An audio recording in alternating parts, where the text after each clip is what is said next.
Okay, wonderful.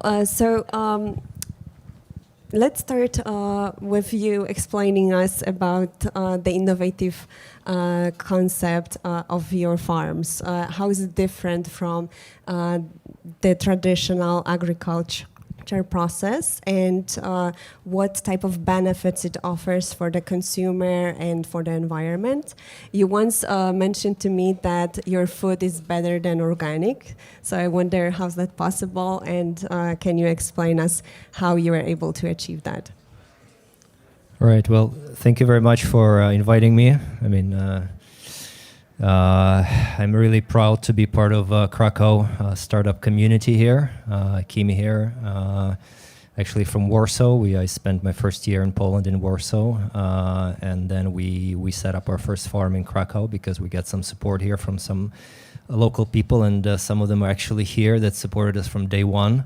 For example, Marek here, who works for Mała Polska. He's the one who supported us and gave us very good network of contacts, and that's why we set up a shop here in Krakow as opposed to maybe Warsaw, or we were even thinking of Berlin in the beginning, but then we opted for Poland just because it's a large enough country to test our products on and to develop sort of the future technology that we're going to develop. But the idea really came from NASA, from this American space program, because at that time it was like around 2013, 2014 that they were growing food in the space on the on the space shuttles, and that was pretty incredible. And so the idea was very futuristic. So and then we started digging into sort of food production and agriculture, and we found out that this sector desperately lacks of innovation. There was basically no 4IR technology, so fourth industrial revolution technologies at all applied. It was very traditional, and according to the UN, it was the second biggest contributor to climate change after energy sector. So it was very bad for the environment. The consumers were getting like not fresh food, which is grown thousands of miles away, transported. So the transportation miles are in the food business is huge. You have middlemen, so the price is much higher than it would have been if there weren't any middlemen. So we thought that it's a pretty exciting sector to get into. But the sector didn't even exist. So the indoor farming, the closest thing to indoor farming was the greenhouses. But in greenhouse, you don't really control the environment. You don't, you can only grow certain types of just basic produce, and you have still pests. You still have, these bugs, and you're using soil as well. So those were the problems. And then you don't filter the incoming air. So if the air is bad in the area where so you couldn't place those greenhouses in the cities, and our idea was to make food local, like ultra local, basically to grow it right next to the consumers. So we set up our first farm at Agriculture University, Uniwersytet Rolniczy here in 29 listopada. And the rest was history. This, what you saw right now, was our first sort of R&D farm. And so basically. Can you list like what made your food better than organic? Because what was surprising, you probably seen it on a movie, but what was surprising for me that there's no soil, right, in this entire process. So. Right. I mean, you have to understand that organic food, they're growing it outdoors, and they're still using some type of pesticides, right? Because they're still pests. And they may be not using the harmful pesticides, but they're throwing away a lot of food. They're throwing about 30% more food than regular producers who are using pesticides, just because it's just all getting spoiled. And in our case, all the air is filtered when it comes in, and so there are very little bacteria in the food. So, and it's grown very local, right? So we had, in our company, we had the philosophy that from harvest to table, it's less than 24 hours. I mean, nobody could beat that. So we were harvesting in the same day. Consumers were getting it on their, on their plates in the restaurants or in the retail stores.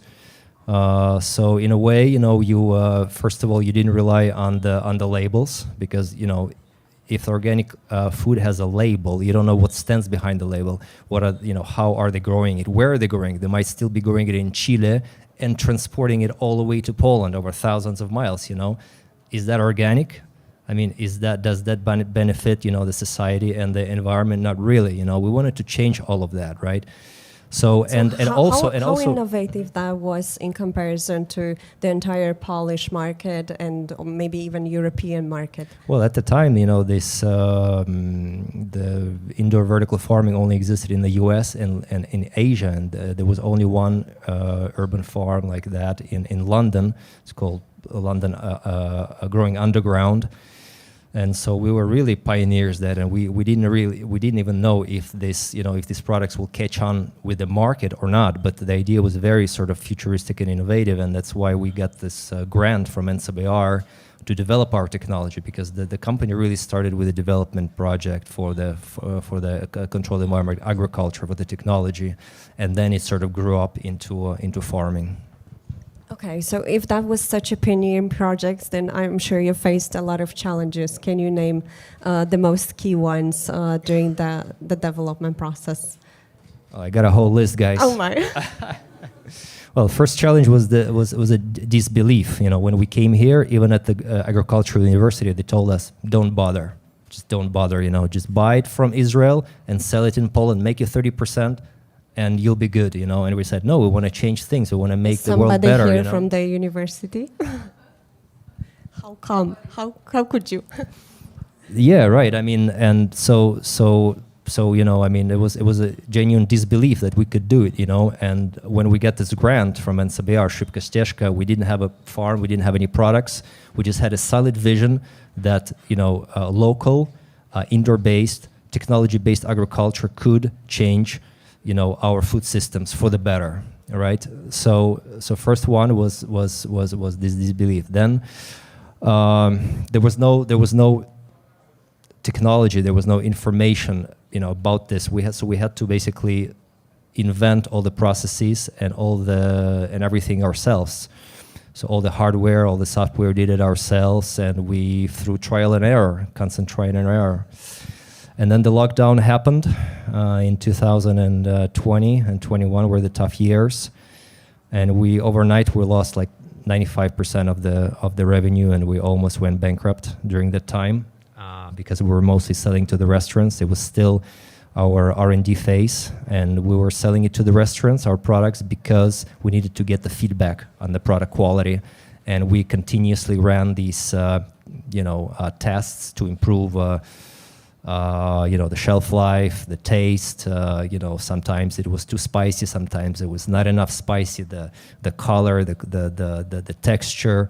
So there's a lot of things, and like each cycle you change one small thing, and then you see the next result. And then let's say it didn't work, so you have to go back and you have to change something else. So it was like 2 years of such things, and then, but the lockdown really, I mean, we had to decide either to basically stop or continue with this idea and do something. So we decided to go after the retail market. It was actually a very good timing because we laid off most of the people. We went back to the production line ourselves, and we actually, on the basis of our production platform, we created now a retail product, out of our sort of, professional HoReCa products. We created a retail product, which soon we signed a contract with Carrefour and Metro Cash and Carry, and those are the two biggest national distributors, retail chains, and so that showed that if you're persistent, if you're staying flexible, okay, one thing didn't work,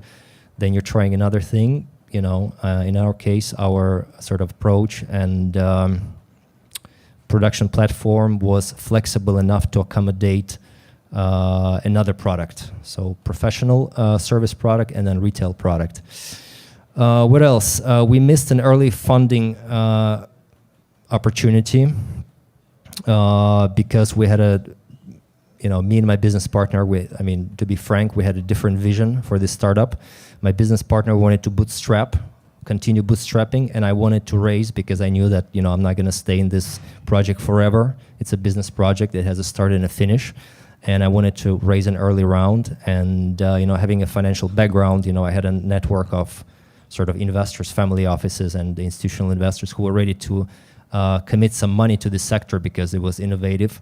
It was sort of a social entrepreneurship. It changed the way people think, people live. It was good for the environment. So, but we didn't do it, and then lockdown happened, and we missed our first mover advantage because around year 2019-20, we were still the only sort of vertical farming company in the Eastern Europe, in Poland, and especially in Poland, but also in Eastern Europe.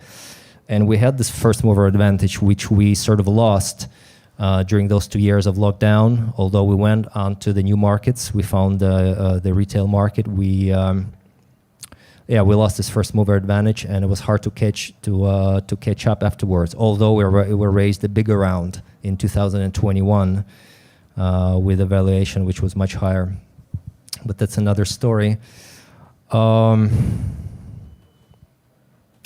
And then sort of we had to change the business model as well. We started as a technology developers. So our original idea when we came to Poland was that we were gonna develop technology and sell this technology or license this technology to growers. So basically people who would want to grow, fresh food, like restaurants or urban farmers and stuff like that. But after the lockdown, the landscape completely changed, and we had to basically, again, stay flexible and change the business model. So from technology developers, we had to integrate this technology which we developed into our own production. So we started opening, several vertical farms, local vertical farms, and we were this reluctant farmers. We didn't want to be farmers, but we had to become farmers because that was the only way to to keep on going and to keep the company. So we did it, and we're still farmers now, although we integrated, the sort of technology which we developed. So which of those models was the most difficult or to actually implement? Because we were acting as farmers, you were acting as regular, let's say, retailer market. So which one was the hardest to apply, or what type of, let's say, pros and cons each of those models had? Well, we didn't know much about farming when we started because we're not coming from the agricultural background. Yeah, so maybe you will touch that a bit, like what's your background, because that's very interesting to know. I spent 15 years of my life before my entrepreneurial journey in the financial markets. I was a specialist in emerging markets, equities. I was a equity salesperson covering institutional accounts. Working in U.S. and Western Europe in emerging markets. So, and then I sort of had enough of a golden cage experience, and I was ready. Sort of internally, I was ready to take on the entrepreneurship. Although I knew it would be tough, but I had no idea how tough it would be. I had no idea. It was 100 times tougher than I imagined. And some of you might, if you have startups, you may agree with this. So we started with, the company could not have started any different than by what we did, which was the technology development, because you cannot start growing these, herbs or now mushrooms, without having controlled environment, technology which controls the environment, So that was the basis, And the project was something very tough because it was Szybka Ścieżka, it was NCBR, it was a very huge reporting responsibility on our end. We were using public money to do that, but nevertheless... And that was also a huge investment in those firms, right? For us as well, because we had to cover about 30% of the budget, and we received 70% from the state. So that was a big commitment on our side without any guarantees that, this technology will ever work or that we will even create a product. We were sort of lucky to create a product and basically launch it on a nationwide scale. That was a sort of a miracle. But we were, sort of, working hard every day and starting early, and like startuppers, we were just going for it. But the good thing, and I think the thing that really, applies to all the entrepreneurs, is to have a dream beyond the goals, right? Let's say you have a goal of like creating a product, but then you have to have a dream beyond it, and the dream is for the heart, when it's up and downs. It's like a roller coaster, right? So when you're down, everything is down. You don't have any money. Like we had an early angel who invested like 1% of equity. It was nothing. It was just a small sum of money. And then once we really needed the money during the lockdown, when we lost all the revenues, he said, listen, you guys are walking in the desert. There's nothing around you. There's no people. There's no water. There's nothing. You have to make it. You either make it or break it. That's it. And well, we made it, but it was incredibly tough. So I don't know, where I was going with this. Yes. Okay. So maybe let's touch some, let's say, red flags or initial signs of those challenges that you have probably seen somewhere, but you wish you had realized them before, so that you can maybe share some lessons learned with other entrepreneurs that might be one day facing the same challenges, because obviously another lockdown may happen again. Yeah. Well, when we started this business, we were really pioneers. There was no such product. There was no such industry, so we had to really improvise. And in the end, the TAM, that total addressable market, it basically was too small for this product. I think that the market is not ready yet. Although we had a lot of the sort of evangelists, people who swore by our products, who really were just going there and calling us and like, when is your next harvest? When are you going to deliver? Like next time. I said, okay, Tuesdays and Thursdays are harvest, we're delivering. Okay, they were buying everything, right? But to scale it up was really tough, because people couldn't really understand the difference between like regular product. They weren't conscious enough for that. So I guess so it's more like a society challenge. It's a society challenge, right? Because the macro theme was behind us clearly. The environmental theme was clearly behind us. There were, and we thought that people would be ready for sort of a clean, healthy, and tasty products at just a little bit more expensive. It wasn't like 2 or 3 times more expensive. It was maybe 20-30% more expensive, but. Sure, it's getting to your plate like after like 5 hours after the harvest. It's like super fresh, So that was the first red flag really was when we got into nationwide distribution. And what we did is we broke the first rule of indoor vertical farming, which calls for farm here, sell here. You cannot farm here and sell it in Warsaw or in Gdańsk or in Berlin. You have to set up local vertical farms everywhere. You have to be local everywhere. So when we got into this game of nationwide deliveries to Carrefour, to Metro Cash and Carry, first of all, the transportation ate a lot of the margin. And in agriculture, the margin is very small. It's like 20-30%, and that's your transportation margin. So when we were local, we didn't have that expense, right? So that was the first red flag, is that basically it didn't make sense. You had to, but in order to build those, like this network of farm, which I was saying in the movie, you have to have a very big capex. You have to have very big investments, and investors basically for that. But your idea was once to license the model, in a sense, the entire process, just the technology, right? So why this path didn't work, or maybe it worked? First of all, when we created the prototype with our using the money from the NCBR, we didn't. It was just a prototype. It was a prototype, like a raw prototype. If you look at the screen, on the left we have the prototype, and on the bottom we have like a finished product. But you know that going from prototype to finished product is even harder than going from zero to a prototype.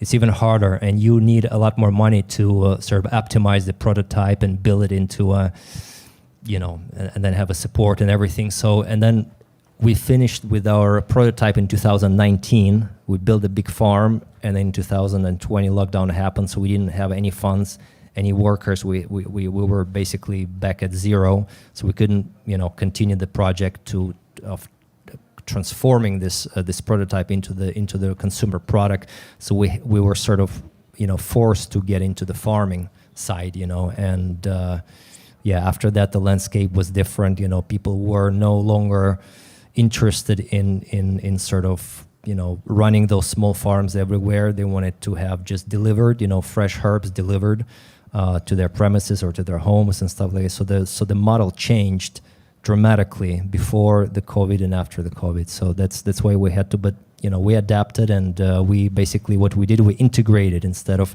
selling or licensing this technology, we integrated this technology into our own production. Okay, so can you name the few or a key few achievements that you are the most proud of, and maybe tell us about some learnings that you took from this entire process that you may still use for growing the company, but also maybe to utilize it for some next ventures of yours?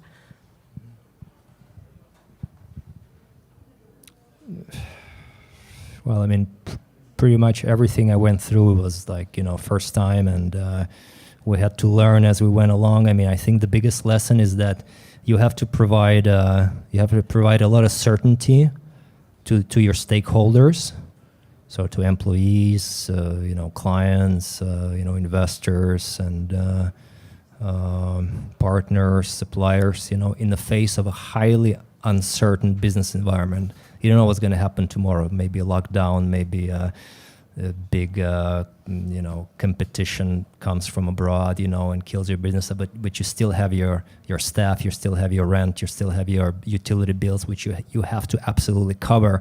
And I think that's the toughest part. And as you grow, basically those responsibilities, they mount, they go up, they increase, and you have to be okay with that.